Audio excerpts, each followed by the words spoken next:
Hi, this is Mr. Coffee, and today we're going to look at some polynomial division. There are two different forms. One is long division and the other is synthetic division. Today we're going to look at the long division. Now, long division with polynomials is very similar to the long division you did when you were younger using numbers. So for instance, we're going to take 253 and divide by 7. So if you remember, the first thing we did, we would check and see how many times does 7 go into 2, and well, we know it doesn't, so we'll say, okay, well, how many times does 7 go into 25? And if you remember, that would be 3. So then we multiply 3 times 7 to get 21. And then we would subtract to get 4. Okay?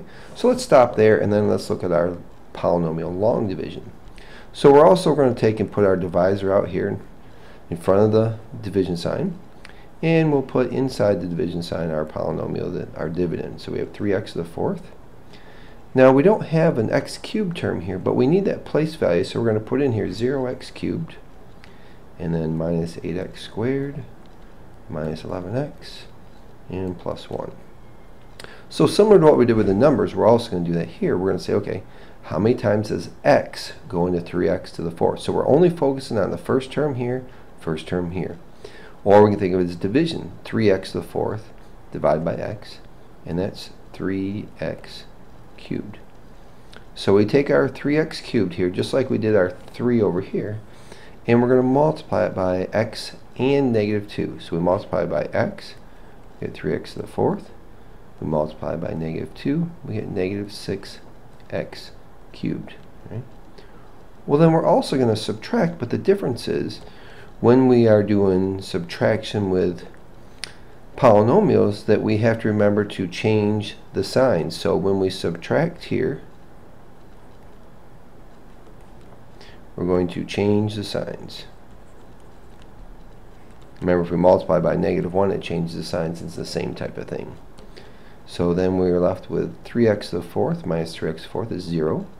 And 0 plus 6x cubed would be 6x to the third power. And then we're going to bring down the next term, negative 8x squared. And then we'll do the same thing as we did here. All right, so let's go back over here for a second.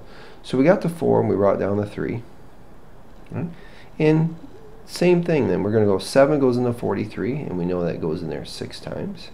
6 times 7 is 42. And we subtract again and we get 1. Right? And then this would be our remainder then. Right?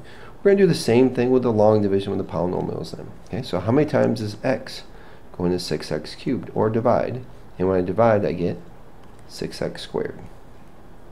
So then we take that answer and multiply it by both of these. So we get 6x cubed minus 12x squared. And after multiplying, we're going to subtract. And once again, we're going to change the signs. This positive becomes a negative. This negative becomes a positive. Alright. So we then combine them. 6x cubed minus 6x cubed is 0. Negative 8 plus 12 is 4x squared. And then we're going to bring down the negative 11x. And 4x squared divided by x is 4x. So then we take this 4x and multiply it.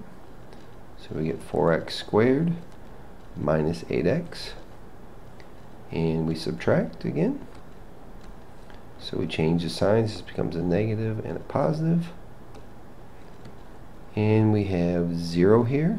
Negative 11 plus 8 is negative 3x.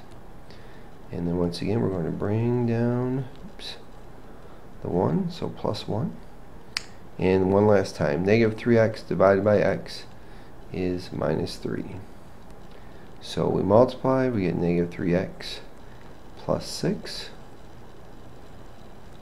And subtract, so we change the signs. This becomes a positive and a negative. So then we're left with a remainder of negative 5.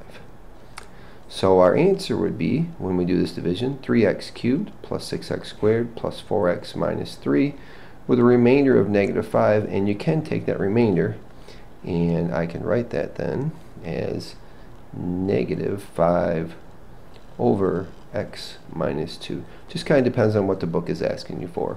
So there is our answer. We have our answer when we divide, doing long division.